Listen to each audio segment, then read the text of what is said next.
So you're sitting on your couch on a Sunday morning and you're reading, I don't know, James Joyce or maybe Gabriel Garcia Marquez Oh, yeah. in your target language, and you are just completely absorbed. You understand every complex metaphor, every cultural nuance, all the subtle wordplay. You feel like an absolute linguistic genius. Right. You feel unstoppable. Exactly. But then maybe 20 minutes later, you walk into a local cafe, you try to order a simple espresso and a pastry, and your brain just flatlines. It just completely shuts down. Yeah, you stumble over a basic verb conjugation, you forget the word for napkin, and you end up sort of pointing and grunting like a toddler. Yeah, we've all been there. Welcome to the Deep Dive. Today, we are exploring a universally maddening and honestly sometimes terrifying phenomenon. It's this massive, frustrating chasm between receptive language comprehension, so what you can effortlessly understand, and productive fluency, which is what you can actually say when you're put on the spot. Okay, let's unpack this because we've got a fascinating transcript from a masterclass discussion on late-stage language acquisition today. We do. And what's fascinating is this specific freeze, it's a phenomenal cognitive bottleneck. It is often referred to in the source as spontaneous aphasia or a catastrophic cognitive block. Wow, catastrophic cognitive block. That sounds serious. It feels serious when you're in it, right? Right. People spend sometimes decades building up this massive internal reservoir of vocabulary and grammar. Yeah. They follow fast-paced political debates. They can understand witty stand-up comedy in another language, which, by the way, requires incredibly fast processing speeds. Oh, absolutely. Stand-up is so culturally dense. Exactly. But the moment the spotlight swings to them and they're asked to articulate an extemporaneous thought, the entire system crashes. I think anyone who has spent more than like a week trying to learn a second language knows the sheer panic of that system crash. Oh, You're standing there thinking, I just understood a joke about macroeconomic policy. Right. Why is my tongue paralyzed right now? right. It's so frustrating. So today our mission is to decode this. We're going to figure out the mechanics of why this happens. We're going to map out the neurological root causes of this freeze. And then we are going to break down some highly actionable frameworks from our source today. Frameworks to cultivate spontaneous speech and basically dismantle those psychological barriers that are keeping you locked in silence. Yeah. And to fix the block, we have to move past the symptom, that embarrassing freeze at the coffee shop. And we really need to look at the engine under the hood. Okay. Because the fundamental issue here boils down to a massive disparity in cognitive load. Right. We're dealing with two entirely distinct neurological mechanisms. Right. Decoding and encoding. Okay, decoding and encoding. Let's break that apart. So decoding is what happens when I'm sitting on the couch reading the novel or listening to the political debate, right? Yes, exactly. When you are listening or reading, your brain is engaged in decoding. Think about what is actually happening in that moment. The speaker or the author, they've already done the heavy lifting. Oh, I see. Right. They've selected the vocabulary. They have constructed the grammatical scaffolding. So when you listen, your auditory cortex is receiving sound waves, and your brain is essentially just pattern matching those sounds to the lexicon stored in your memory. It's just verifying data. Exactly. And you also have an enormous amount of contextual clues doing the work for you. Like if someone points to a cup and says a word, you don't even really need to know the word. Because the context solves the puzzle for you. Right. The context does the heavy lifting. So it's kind of like being a seasoned restaurant critic. Oh, I like that. Yeah, you get to sit down, you taste the food, you analyze the complex flavor profiles, you can appreciate the craftsmanship of the dish perfectly, but you didn't have to chop a single onion or manage a chaotic kitchen to make it happen. The brain is just passively receiving and interpreting the data. That is a brilliant way to conceptualize it. Yeah. Your brain is walking through a house someone else built. Right. But encoding, which is the act of speaking, that is the equivalent of being thrown into that chaotic kitchen during the dinner rush and being told to cook the meal from scratch. Oh, man. Yeah, when you need to speak, you are starting from a terrifying blank slate. Just totally blank. Completely blank. In a fraction of a second, your brain has to dive into its memory banks, select the single most appropriate vocabulary word out of tens of thousands of options, conjugate the verb according to tense and subject, and then apply the correct syntactical framework. And that is all before you even open your mouth. Exactly. That's just the cognitive assembly line. Yeah. Once the sentence is built in your mind, your motor cortex has to send precise electrical impulses to your jaw, your lips, your tongue, your vocal cords to physically articulate those phonemes. It's wild when you think about it. It gets worse because as if that wasn't enough of a neurological juggling act, You are simultaneously monitoring the listener's facial expressions and body language to ensure they are following your point. Right, which introduces immense social pressure on top of everything else. Exactly. So if we connect this to the bigger picture, Right. it reveals exactly why late-stage language acquisition feels so agonizing. Yeah, when you lay it out like that, it's frankly a miracle we can even speak our native languages. It really is. The sheer processing power required to do all of that simultaneously is staggering. It makes total sense why the brain hits a wall. The cognitive load of encoding is just exponentially heavier than decoding. Right. You have the knowledge, but the brain is attempting a massive multitasking operation that it simply hasn't fully automated yet. There's a common analogy in our source material that compares this to swimming. Oh, right. I remember this part. Yeah. You can sit in your living room and watch hours of Olympic swimming. You can study the biomechanics of the butterfly stroke. You can read textbooks on fluid dynamics and understand the theory of swimming with perfect clarity. But if someone abruptly pushes you into the deep end of a pool theory is completely useless. You will sink like a stone. Because knowing how to swim conceptually doesn't mean your muscles have the physical conditioning or the reflexive memory to actually keep you afloat. Precisely. The neuromuscular pathways simply haven't been forged. Okay, hold on though. Let me push back on this a bit. Sure. If speaking is functionally identical to swimming, does that mean all the passive decoding we do is a waste of time? I mean, if I spend 3 hours a day listening to target language podcasts, is that functionally useless for actual speaking because I'm not in the pool moving my arms? No, it is not a waste of time at all, but it serves a very different master. Okay. Decoding is absolutely mandatory for building the database. I mean, you cannot retrieve a word during a conversation if it doesn't exist in your internal dictionary first. Right, you have to have the word. Exactly. Passive consumption builds the lexicon, and it tunes your ear to the natural cadence of the language. You need the theoretical knowledge of the butterfly stroke. But the critical distinction is that passive consumption does not build the physical pathway from the brain to the articulatory organs. Ah, so it's a literal muscle problem. Speaking is a literal neuromuscular skill. Yeah. If you spend all your time reading and listening, your speaking muscles, and I mean both the cognitive retrieval pathways and the physical articulatory muscles, they atrophy from disuse. So the blueprint is perfectly filed away in the brain's archives, but the road connecting the archive to the mouth is completely overgrown with weeds. Exactly. The signal just can't get through fast enough. Right. And since it's a neuromuscular skill, we have to treat it like physical therapy. Okay. How do you exercise a pathway that's overgrown? You have to engage in deliberate, repetitive practice. The ultimate antidote to passive consumption, according to the masterclass, is a technique known as speech shadowing. Okay, let's unpack shadowing because this sounds like the bridge between the couch and the coffee shop. It absolutely is. So shadowing is a targeted exercise in immediate acoustic mirroring. Some linguists might call it a form of echolalia, but without the psychiatric connotations of, meaningless repetition. Right, we're doing on purpose. Exactly. In this context, echolalia is a highly strategic tool. You put on an audio recording of a native speaker, so perhaps a news anchor on the BBC or a fast-paced NPR broadcast, and you vocalize the exact same words they are saying, but with a microsecond delay. Wait, a microsecond delay? So I'm not waiting for them to finish their thought or pause at a comma. I'm essentially talking over them, riding right on their heels. Yes, you are mirroring them in real time. Yeah. You do not pause to analyze the grammar. You do not stop to translate the meaning of the sentence in your head. Oh, wow. The goal is strictly to mimic the prosody, the rising and falling intonation, and the connected speech patterns simultaneously.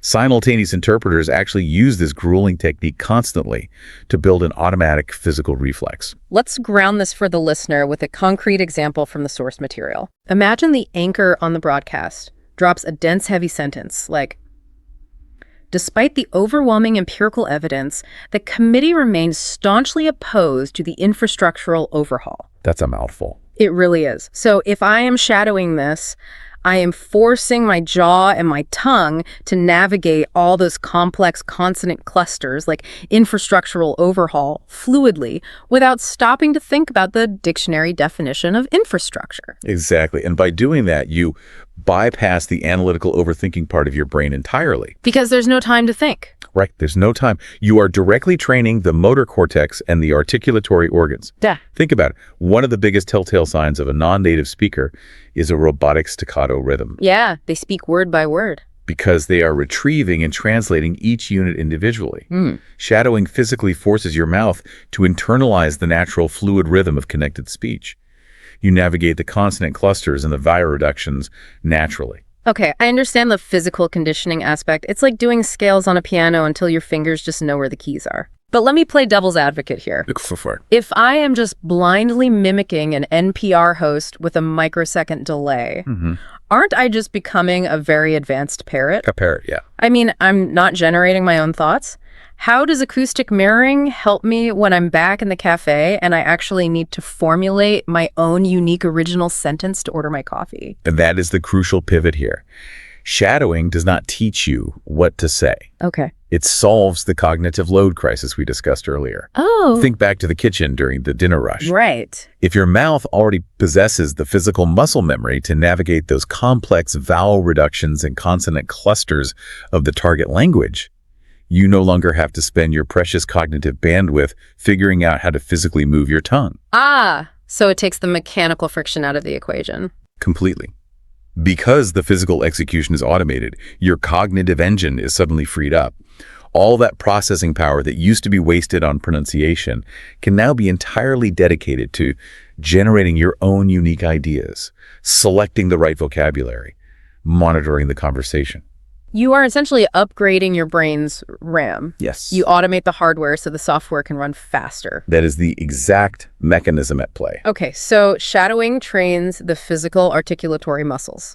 We've cleared the weeds off the pathway, but once the physical friction is gone, you still have to deal with the cognitive mistakes you're making when you generate your own original sentences. Unfortunately, yes. The grammatical slips, the weird phrasing. And to fix that, we have to utilize what our source points out is easily the most psychologically uncomfortable tool in the entire linguistic toolkit. Oh yeah, it's brutal. Acoustic feedback. Also known to most people as the dreaded voice memo. Yes. Here's where it gets really interesting, because there's a term for this that I find absolutely fascinating, and it's phonetic dissonance. Phonetic dissonance, right? It is that universal skin-crawling hatred practically every human being experiences when they hear a recording of their own voice. We all sound so nasal and strange to ourselves. We really do. And overcoming that sheer psychological discomfort is half the battle here. But why is it so strictly necessary to record ourselves? Like, why can't I just pay closer attention and monitor my mistakes while I'm speaking in real time? Because of the bandwidth limitation. Okay. When you are engaged in real-time extemporaneous speech, your working memory is operating at maximum capacity. You're so fiercely focused on what you were trying to communicate next, the message generation, that you develop a profound cognitive blind spot. So you just don't hear your own mistakes. You are literally oblivious to your own grammatical slips, your heavy reliance on filler words, or the fact that you just used the wrong preposition. It physically cannot do both effectively. So the brain simply doesn't have the spare processing power to act as an auditor while it is acting as a generator. Exactly. And this is where the voice memo becomes a metacognitive mirror. A metacognitive mirror. Right. When you record a spontaneous, unfiltered monologue on your phone, for say 2 minutes, and then force yourself to sit down and play it back, you undergo a massive perspective shift. Because you're just listening now. You instantly transition from being the overwhelmed generator of the message to a calm, objective observer. You essentially step outside of your own body and become your own strictest teacher. You do. And this self-correction loop leads to exponential growth. The moment you hit play, the blind spot vanishes. Because the cognitive load of generating is gone. Exactly. You will immediately hear that your intonation is flat, which makes your questions sound like demands. Oh, that's a big one. You will cringe at how many times you use the equivalent of, or like in your target language. You'll catch syntactical redundancies that you would literally never notice in the heat of the moment. It sounds painful, but incredibly effective. Oh, it works. But a voice memo is a fantastic controlled exercise for your living room, right? You can pause it, analyze it, and cringe in private. But we have to translate this to the real world. What happens in a live conversation when the brain stalls? You're talking to a native speaker, you lose your train of thought, and you can't hit pause on real life to consult your internal dictionary. We have to learn how to navigate live discourse without freezing. Right. And navigating that exact moment of friction requires a very specific set of tools, and these are typically mastered at the C2 or highly advanced level of language proficiency. Okay. The core tool here is the use of conversational gambits. Conversational gambits. Let's demystify that term. To me, it sounds like we're deploying linguistic life rafts. Linguistic life rafts or shock absorbers. I like that. Let's look at the behavioral difference between a beginner and an advanced speaker when they hit a mental roadblock. Yeah. A beginner realizes they don't know the word and they panic. They resort to silence. They freeze. Their eyes go wide. And it creates this agonizing, awkward pause that completely shatters the momentum of the interaction. We all know that pause. But advanced speakers experience the exact same mental roadblock. The difference is they use circumlocution and pragmatic markers to buy time gracefully. Okay, let's ELI 5 those terms. Explain. Like, I'm 5. What is a pragmatic marker in a real conversation? Like, what does it actually sound like? A pragmatic marker is basically a polished, sophisticated filler phrase. It carries almost no actual meaning regarding the topic at hand, but it performs a vital social function. Okay, give me an example. So imagine you're asked a highly complex question and your brain needs, let's say, 4 seconds to formulate the translation. Which is an eternity in a conversation. It is an eternity. So instead of freezing in silence, you smoothly deploy a marker like "eat wing." That's an incredibly nuanced question. If I'm understanding your premise correctly, or maybe let me articulate my thoughts on this before I give you a definitive answer. Oh, it's brilliant. If we look at this mechanically, so what does this all mean? It's like installing a high-level loading screen in our brain. A loading screen? Yeah, like when a computer is struggling to render a massive file, it doesn't just go black, right? It gives you a spinning wheel or a progress bar so you know the machine isn't broken. Yes. We are using these polished, pre-memorized phrases as cognitive buffers. They maintain our authority and presence in the room, keeping the listener engaged, while our subconscious is frantically rummaging through the mental filing cabinet looking for the actual vocabulary word. The loading screen analogy is flawless. You are signaling to the listener, I am engaged, I am processing, do not interrupt, while totally masking the internal panic. Exactly. And you also mentioned circumlocution earlier. This is another vital gambit for when the filing cabinet is simply empty. You flat out forget a specific noun. It happens to native speakers all the time. So what's the play there? How do you recover without looking foolish? You define the void. Define the void. Right. Instead of stopping the sentence, you pivot and say, Yeah. the specific word eludes me at the moment, but I'm referring to that phenomenon and then you simply describe what the thing does. Which is such a power move, honestly. It is. Because doing that actually demonstrates an incredibly high level of communicative competence. It shows a deep mastery of the language, to be able to elegantly talk around a missing word without breaking a sweat. It projects total confidence. It keeps the flow alive. Mm-hmm. But while cognitive buffers and loading screens are essential survival tools for live discourse, the ultimate objective is to not need them constantly. Right, we want to upgrade the computer. Exactly. We want to eliminate that severe latency issue entirely. We want the file to load instantly. And achieving that zero latency state requires a massive fundamental paradigm shift in how the brain formulates thoughts. We are talking about bypassing the native language matrix, right? Cultivating an intrinsic monologue. Yes, the translation trap. The vast majority of learners, even those sitting comfortably at an upper intermediate level, are still secretly drafting their thoughts in their mother tongue, their L1. Oh, totally guilty of this. Right? They observe the world in their native language, they formulate a response in their native language, and then they force that thought through an internal translation software before speaking it aloud in the target language. Which is exactly where the massive lag time comes from. You are introducing a middleman into every single interaction. To achieve true effortless fluency, the target language must cease to be a translation code, and it has to become the actual vehicle of your internal thought. You have to start narrating your internal life in the language you're trying to master. Yes. And we aren't just talking about basic elementary labeling here. You aren't just walking down the street thinking, the sky is blue, the dog is running. The source material emphasizes that you need complex intellectualized commentary to truly rewire the matrix. Right. Imagine you're sitting in a miserable traffic jam. Instead of just thinking the equivalent of lots of cars, I'm going to be late, you actively train your internal monologue to think something like that. This congestion is absolutely preposterous. The urban planning in this sector is woefully inadequate. I mean, what's fascinating here is the mechanics of doing this.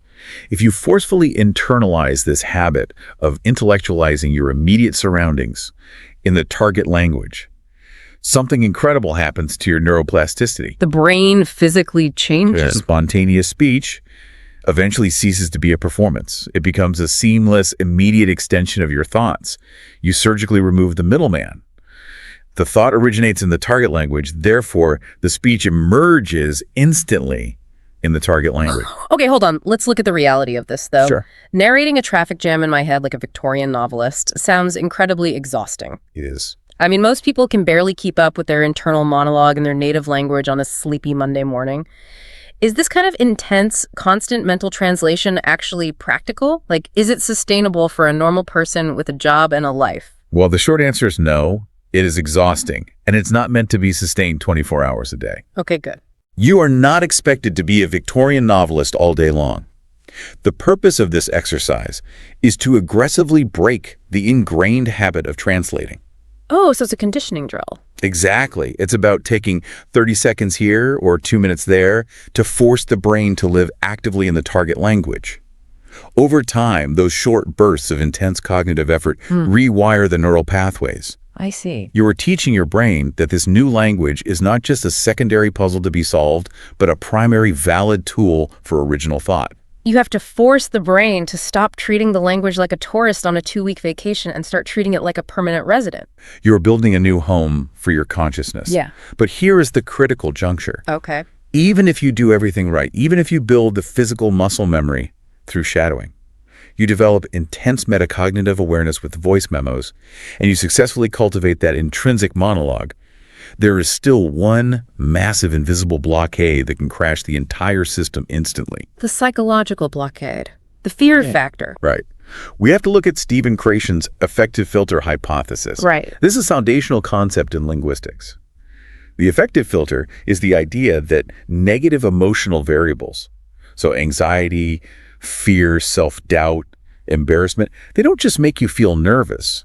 They trigger a physiological response. It's physical. They literally create a neurological blockade that prevents the brain from accessing its language acquisition and production centers. So it's not just butterflies in your stomach. It is an amygdala hijack.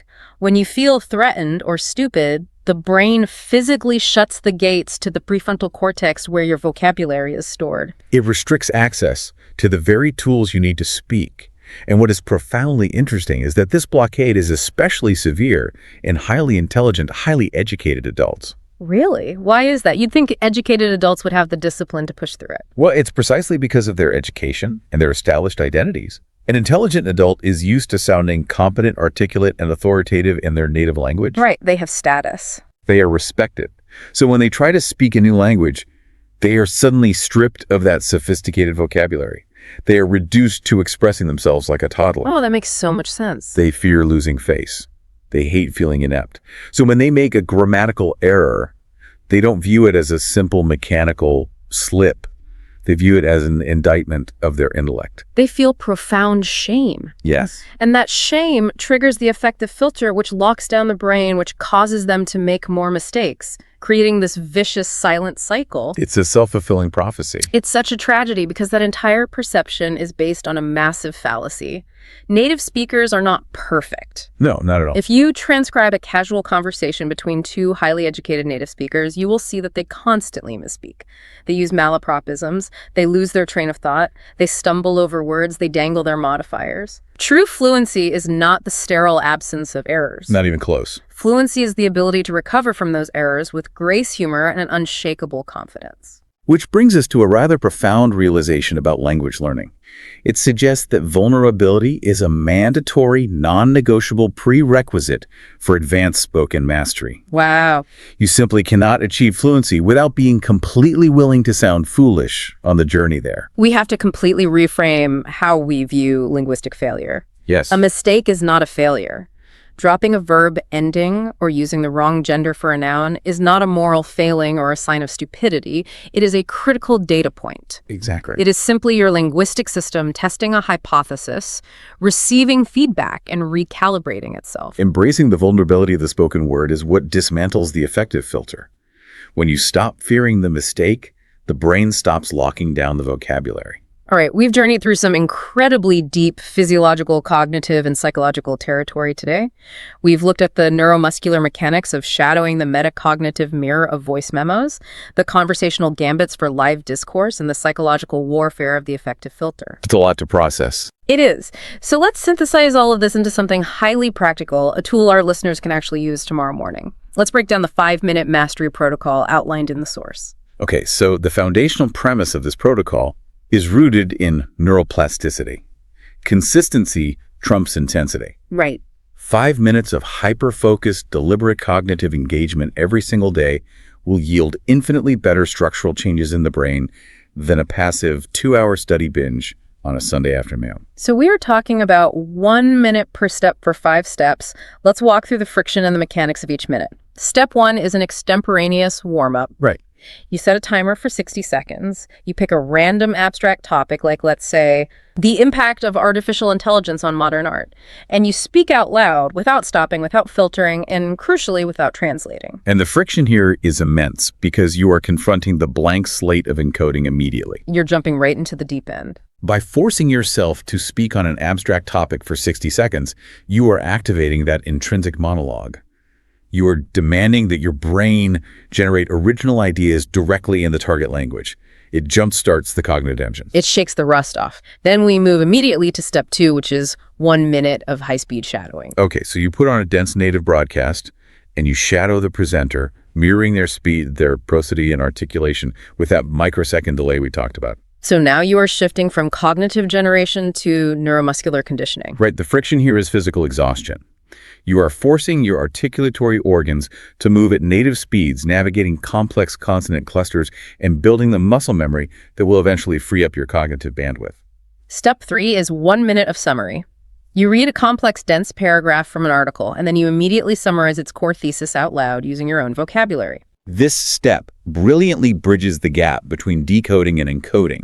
You are taking passive comprehension, so decoding the text, and instantly forcing your brain to encode that information into your own spontaneous speech. So it trains the brain to rapidly toggle between the two systems. Exactly. It builds the bridge. Step 4, record a 1-minute voice memo detailing a specific problem you faced that day and exactly how you resolved it. You are putting the acoustic mirror in place.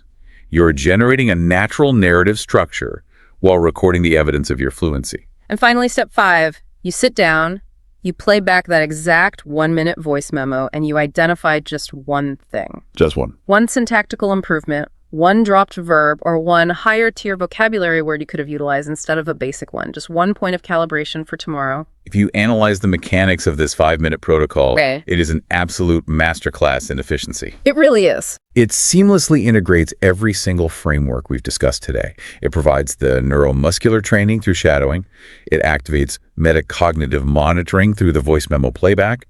It forces the intrinsic monologue with the extemporaneous warm-up and the summary. Right. And perhaps most importantly, by committing to doing this daily, despite the inevitable frustration and discomfort, it slowly, methodically dismantles the effective filter. You build a tolerance for your own mistakes. It is a phenomenal routine. It addresses the hardware and the software simultaneously. So to recap our journey through the deep end today, we started by understanding the massive chasm between decoding and encoding, recognizing that speaking is as much a muscular habit as it is a cognitive one. Right. We learned that we can use speech shadowing to internalize the physical prosody of the language and acoustic feedback to become our own objective auditors, clearing our cognitive blind spots. We also unpack the necessity of conversational gambits, those linguistic loading screens, to navigate the turbulence of live discourse fluidly. We explored the critical importance of cultivating an internal monologue to bypass the L1 translation delay, and finally, the absolute necessity of reframing errors as essential data points to overcome the effective filter. Mastery in language, as we've seen today, is a perpetual journey. It is not a finite destination where you suddenly start making mistakes. It's about continuously pushing the boundaries of your comfort zone, intellectualizing your world, and accepting the friction of growth. It requires a formidable daily commitment to vulnerability. But the neurological frameworks to achieve it are entirely within our grasp. I want to leave everyone with one final thought to mull over something that builds on the psychology we've unpacked today. We learned that Stephen Kreshen's effective filter proves how our emotional anxieties, our deep-seated fear of looking stupid, of losing face, of sounding inept, can literally physically blockade our ability to speak a second language. But if you flip that dynamic around, if you use protocols like the 5-minute mastery routine to deliberately daily train yourself to push through the intense fear of sounding foolish in a new language, are you actually cross-training your entire brain? Oh, wow. By willingly embracing vulnerability and awkwardness in your second language, are you simultaneously rewiring yourself to be more emotionally resilient, more confident, and more impervious to the fear of failure in your native language too? That is a staggering proposition. It implies that the pursuit of linguistic mastery might actually be the ultimate exercise in mastering oneself. Something to think about the next time you're sitting in traffic actively narrating the preposterous urban planning in a new language. Thanks for taking this deep dive with us. Until next time. Okay, so let's just unpack this right away. Today, we are doing a deep dive into something that I think a lot of us take for granted. We are moving past just, unlocking a new skill or a new language, and we're really focusing on how you actually refine it. Right, because getting the skill is only half the battle. Exactly. We have this fascinating source transcript today that explores these hidden traps. And these are traps that really advanced language learners fall into when they try to sound, fluent. Yeah, fluent in air quotes, right? Right. Because the mission today is to look at why having this massive vocabulary can actually completely backfire on you. It's so true. True mastery. I mean, it isn't just about possessing vast knowledge or like impeccable grammar. Yeah. It's really about pragmatics. It's register. It's what the source material calls idiomatic verisimilitude. Which is a very fancy way of sounding like a real human being. Exactly. I mean, it's happening because we tend to treat language learning like an engineering problem. Well, that's a good way to put it. Yeah, you take a test and the diagnostic machine gives you a score, and then you assume the work is done. Like, I passed the test in Fluent now. Right. But the moment you leave the classroom and you step into the wild, that diagnostic machine is totally useless. Yeah. The research we're looking at today just completely dismantles this idea of what it means to actually master a language. Because immense technical knowledge can actually just blow up in your face. Yeah, it really can. There's this concept in the source. They call it hyperformalization. And it really affects these top-tier learners, what linguists call C2 level learners. Right, the absolute peak of the grading scale. Exactly. And the source has this hilarious illustrative anecdote that I have to share because it perfectly captures this. Oh, please do. I love this one. Okay, so picture this. You have this person who has studied for 10 years. They read dense academic journals and classic literature in this new language. They've amassed this incredibly erudite lexicon. Right. So they are officially completely fluent on paper. And they walk into a crowded, casual pub in a new city to celebrate. They walk up to the bar and they want to order a beer. So they look at the bartender and they say, in perfect grammar, I would be tremendously gratified to acquire a pint of your finest ale, as my current state of dehydration is quite profound. Oh, man. Just imagine the bartender's face. Right, like the bartender's just staring at them, completely bewildered, or maybe calling security. Yeah, I mean, mechanically speaking, the sentence is absolutely flawless. Flawless, the conjugations are perfect. Right, the vocabulary is incredibly rich. But pragmatically, it is a complete and utter failure. Yeah, it's like, I was thinking about this. It's like wearing a tailored tuxedo to a beach bonfire. Oh, that is a perfect analogy. Right, because like the suit itself is flawless. The tailoring is absolute perfection. It's objectively a great piece of clothing. But because of the context, you just look completely ridiculous. The social friction is just palpable. Yeah, that tuxedo analogy really highlights the core issue here.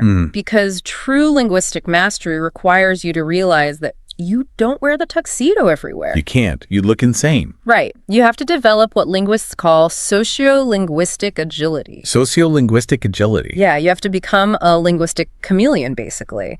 You need the ability to adapt your register, which is your level of formality. Right. You have to adapt it to match your immediate environment seamlessly. And what's wild is that the source points out how this is actually harder for advanced learners. Yeah. Stepping down from that formal register is often much harder than stepping up. Exactly. It's called the pedantic paradox. The pedantic paradox. Right. Because your grammar is flawless, but your social awareness is essentially zero. Communication isn't just transmitting data. It's connecting with the person across from you. Which brings us to the actual mechanics of this. If a tuxedo is the wrong outfit for the pub, What is the linguistic equivalent of throwing on jeans and a t-shirt? Well, that's where we have to look at the paradox of how native speakers actually communicate. Okay. Because in informal settings, native speakers overwhelmingly avoid Latinate words. Wait, Latinate words? Like words derived from Latin? Yeah, exactly. Those long academic words that usually end in like tion or have roots in Latin and French. Okay. Native speakers just unconsciously avoid them in casual conversation. Instead, they build almost their entire casual vocabulary on colloquial chunks and phrasal verbs. Okay, let's ground that with the examples from the source text, because this is where it clicked for me. Yeah, let's do it. So if an academic is writing a corporate report, they might write, the committee resolved to postpone the summit. Right, very formal, very sterile. But if you take that exact same thought into just a casual chat in the break room, a native speaker will almost certainly say, we decided to put off the meeting. Exactly. Postpone becomes put off. Right. Or the source uses the word tolerate. Oh, yeah, that's a great example. It's a highly useful, incredibly accurate word. Very precise. But if you're just sitting around a living room with friends having a beer, we rarely say we tolerate a situation. We say we put up with it. Right. We put up with it. But okay, wait, hold on. I'm going to play devil's advocate and push back a little here. Sure, go ahead. If I use the word tolerate in a casual conversation with you, you know exactly what I mean. Oh, absolutely. I understand you perfectly. Right. I am communicating my thought perfectly clearly, and I'm using a very precise word. You are. So why am I being penalized for having a better vocabulary? Like, why does the research say using tolerate in a casual setting is a trap? It's a trap because communication isn't just about communicating a definition. You are constantly broadcasting social signals, whether you know it or not. Social signals. Yeah. Relying strictly on single-word, high-register verbs during casual banter is the exact thing that ironically flags you as a non-native speaker. Really? Just using the accurate word flags you. Yeah, because it signals to everyone in the room that your understanding of the language came from a textbook or a lecture hall, not from shared lived experiences. Oh, wow. So it's breaking a sort of subconscious social contract. Precisely. Casual environments operate on this subconscious contract of intimacy and shared culture. Okay. So phrasal verbs like put off or put up with, they're the currency of that in-group culture. I see. So when you use them, you're proving that you can actually read the social temperature. Exactly. You are showing social empathy. If you insist on using sterile academic language in a warm, informal space, it actually creates a subtle psychological distance between you and the listener. It's like you're putting up a wall. Yes. You're refusing to wear the jeans and t-shirt to the bonfire. You're insisting on the tuxedo, and it makes everyone else uncomfortable. Okay, that makes total sense. You're proving you understand the room, not just the dictionary. Exactly. But okay, let's say I've got the vocabulary down. I know all my phrasal verbs. I can say put up with instead of tolerate. Am I good? Is that enough to actually blend in? Not even close. Oh, come on. I know. Having the right words is only half the battle. Think about it. If you're wearing the jeans and t-shirt, but you are standing completely stiff and moving like a rigid robot, you still look totally out of place. Right. I'm still the weird guy at the bonfire. Right. We have to move past what you are saying and look at how you are saying it. We need to talk about prosody. Okay, prosody. This concept actually completely changed how I think about speaking when I was reading the prep material. It's a game changer. Prosody is essentially the music of the language. The music. So what does that actually mean mechanically? It encompasses rhythm, pitch, and stress. Okay. And advanced speakers often completely neglect this because they are so obsessively focused on the mechanics of the vocabulary. Right, they just want to get the grammar perfect. Exactly. But in English specifically, intonation does a massive amount of heavy lifting. It can entirely reverse the meaning of a sentence without changing a single word. Here's where it gets really interesting, because the source has this iconic 7-word linguistic exercise. Oh, the 7-word exercise. I love this. It demonstrates this perfectly. Yep. So the sentence is just 7 simple words. I never said she stole my money. Okay. Let's actually pass this back and forth and shift the phonetic stress to a different word each time, so we can see how the subtext radically changes. Yeah, let's do it. I'll start. I'll focus the stress on the very first word. All right. I never said she stole my money. Okay, so the subtext there is immediate. Someone else said it. Right. You are deflecting the blame. Maybe John said it, maybe Sarah said it, but I certainly didn't. Right. I'm washing my hands of it. Okay, now let's move the stress to the second word. You do this one. Okay. I never said she stole my money. Oh, wow. Okay, that becomes a very vehement defensive denial. Yeah, it's like you're backing away from an accusation with your hands up. Like, absolutely not. Right, right. Okay, let's hit the third word. I never said she stole my money. Oh, this one gets incredibly sneaky. It really does, right? The implication is that perhaps you implied it. Maybe you wrote it down in an angry email, or you hinted at it with a look, but you carefully avoided actually speaking the words out loud. So you're finding a loophole. Exactly. Okay, let's move to the fourth word. I never said she stole my money. Okay, so the crime definitely happened. Someone definitely stole the money. Right. But you are accusing a completely different person. Right. You are letting her off the hook and pointing the finger elsewhere. Yep. All right, fifth word. Your turn. Okay. I never said she stole my money. Now we are completely changing the nature of the crime itself. Yeah, the implication is that she just borrowed it. Or maybe she misplaced it, Yeah. but it wasn't malicious theft. Right. Okay, how about the sixth word? You take this one. All right. I never say she stole my money. Okay, so she is absolutely a thief. She's guilty. But she stole someone else's money. My bank account is totally fine. Exactly. Not my problem. And finally, the seventh word. I never said she stole my money. Oh, right. So she stole your watch. Or she stole your intellectual property. Right. But your cash is perfectly safe. That is just wild to me. 7 identical words. 7 completely different semantic meanings. And it is entirely dictated by the music of the voice. When you lay it out dynamically like that, you realize that at the highest level of fluency, you are rarely just communicating basic facts. Right, you're communicating so much more. You are communicating emotion, irony, subtext, nuance, history. Yeah. If your intonation is flat, like if you read those 7 words like an automated GPS voice, you are communicating the basic facts, but you're completely stripping the communication of all its emotional resonance. Which brings up a really huge practical problem for learners. Oh, definitely. How do you actually practice something invisible? I mean, I can make flashcards for phrasal verbs, right? I can memorize, put off. But how do I practice the music of a language? Well, the research suggests a specific variation of a technique we've actually talked about before, the shadowing technique. Right, shadowing. But usually that's just for pronunciation right, like getting the vowels right. Exactly. Normally, it's just listening to native audio and repeating it back to improve your consonants and vowels. Yeah. But for advanced learners, the focus has to shift entirely to pitch contours. You must mimic the exact attitude of the native speaker.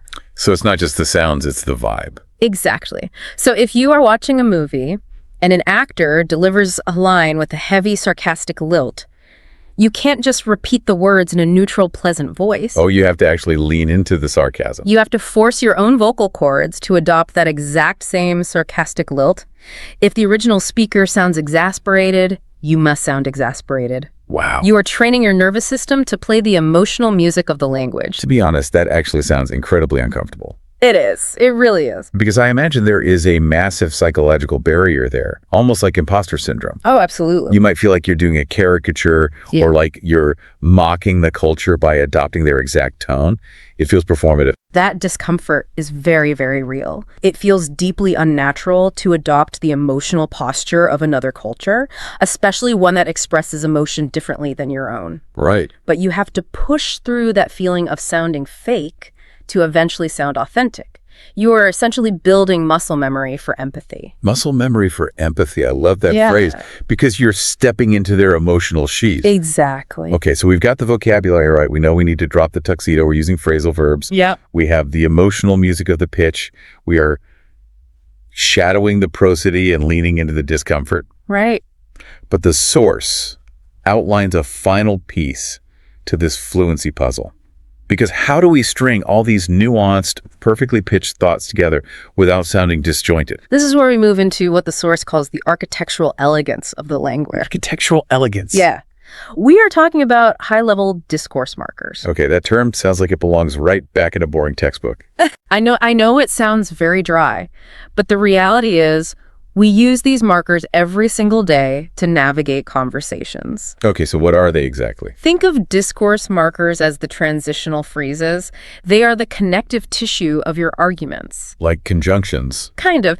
Beginners naturally rely on rudimentary functional connectors. Words like and, but so, because finally. And to be fair, those words do work. They successfully get you from point A to point B. They do get the job done. but they lack sophistication. They don't do anything to reduce the cognitive load on the listener. Oh, okay. If you want to graduate to true fluency, you need to seamlessly integrate complex transitional chunks. Chunks that guide the listener's brain. Exactly. They anticipate where the thought is going before you even get there. Let's look at how this plays out in practice, because the source gave some really good examples. Say you want to pivot an argument. Okay. A beginner would just use the word but. For example, it is raining, but we are still going for a walk. Right. Very standard. What does the advanced speaker do? The advanced speaker uses a high-level marker to soften that pivot. So instead of, but they might say, be that as it may, or having said that. Be that as it may, that sounds so much smoother. But why does that matter psychologically? Like, why is having said that actually better than just saying but? Because a sudden but can feel really jarring. It's a sharp left turn in a conversation. Right, it's like slamming on the brakes. Exactly. A phrase like having said that acts as a shock absorber. Oh, a shock absorber. Yeah, it acknowledges the previous statement, it honors it, and it gently prepares the listener's brain for a contrary perspective. It's like setting the table before you serve the meal. You're giving them a second to prepare. Exactly. Another great example from the research is introducing a contrary perspective. Okay. So instead of saying, on the other hand, which feels a bit standard and robotic, an advanced speaker might say, to play devil's advocate for a moment. Right, to play devil's advocate. That phrase is brilliant. It is, because it doesn't just transition the thought, it signals your intent. It tells the listener, I don't necessarily believe what I'm about to say, but for the sake of exploring all the angles, let's just consider this. Yes. It diffuses potential conflict before the contrary point is even made. It shows immense social awareness. Think about how we conclude an anecdote where things just went from bad to worse, like you're telling a story and it's just a disaster. Right. A basic connector would be, and then something else bad happened. Which is accurate, but boring. Right. But the advanced discourse marker is, and to add insult to injury. Oh, I love that one. To add insult to injury, it instantly paints a vivid picture. It really does. These discourse markers grant the speaker an aura of profound fluency because they signal to the listener that you aren't just desperately stringing isolated sentences together in real time, hoping they make sense. You're not just surviving the conversation. Exactly. You are architecting a cohesive narrative. The analogy they use in the source here is really beautiful. I want to expand on it a bit. Yeah, go for it. They compare using basic connectors to building a wall by just stacking bricks indiscriminately on top of one another. Right. So the bricks are your vocabulary words and your basic sentences. Yeah. If you just stack them up using words like and then the wall might stand up, you can communicate your basic point. It's a functional wall. Right. But it's precarious. It looks rough. And it can't hold much weight. Like if you try to explain a really complex political thought with just but the wall is going to fall over. Yeah, it's like a shack versus a cathedral. Exactly. Using advanced discourse markers is like laying those bricks with expert precision using high-quality mortar. The discourse markers are the mortar. They are the mortar. Yeah. They fill in the gaps, they bind the thoughts together, and they allow you to architect something elegant because complex ideas are heavy. Very heavy. If you don't use the right mortar, the entire narrative just crumbles under its own weight. That mortar guides the listener's ear exactly where you want it to go. It makes the language feel smooth and effortless, even when the topic is really dense. So we basically walked through these 3 core pillars of moving past textbook fluency into actual true mastery. Yeah. First, we had sociolinguistic agility. That was ditching the academic tuxedo and leaning into colloquial chunks and phrasal verbs like put up with. Right. Understanding the social contract of the pub. Exactly. Second was emotional intonation, mastering the pruati and the underlying music of the language, using shadowing to mimic the attitude, not just the vowels. Getting over that imposter syndrome to actually feel the language. Yes. And third is this architectural elegance, using high-level discourse markers as the mortar to build complex, cohesive narratives. Be that as it may, instead of just but. It is a phenomenal framework, honestly, and it actually leads to a very specific active challenge for anyone trying to push their skills to the limit. Oh, challenge. I'm always a fan of practical application. What does the research suggest? The source outlines a fantastic daily exercise. They challenge the learner to write a brief 2 to 3 sentence anecdote about something that happened recently. Okay, just a short story about your day. Exactly. But here's the catch. You must seamlessly integrate at least one advanced discourse marker and at least one phrasal verb. Oh, that's brilliant. Right. It forces you to actively apply the structural mortar and the colloquial in-group vocabulary at the exact same time. It takes all this theory and forces it into reality. Let's actually try one right now live. All right, I'll give it a shot. Put me on the spot. Let's see what you got. Okay. I was exhausted this morning and the coffee machine was completely broken.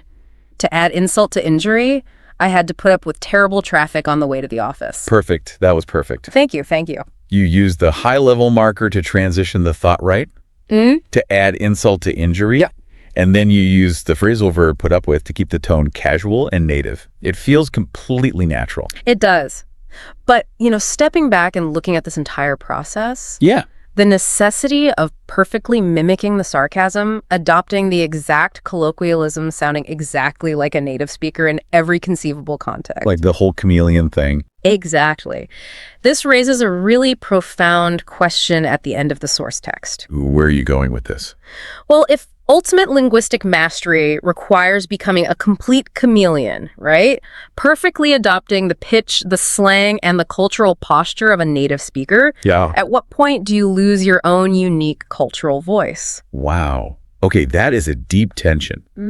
Because language isn't just a tool, it's intrinsically tied to our identity. Exactly. Think about it. Is the ultimate goal of learning a language to blend in so flawlessly that your own background completely disappears into the aesthetic of this new culture? Like you erase yourself to fit in. Right. Or is true mastery actually understanding these native rules so deeply and so intimately that you can intentionally choose to break them? Oh, man. That is a fascinating thought to leave on.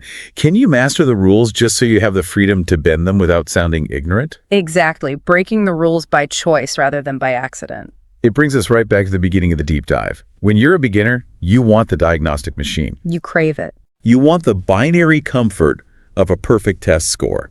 You just want to build a wall of bricks that doesn't fall down. Just give me the right and wrong answers. Right. But when you reach the mastery we've been exploring today, the diagnostic muddy waters aren't something to fear anymore. No, they become your playground. You're no longer just trying to pass the test.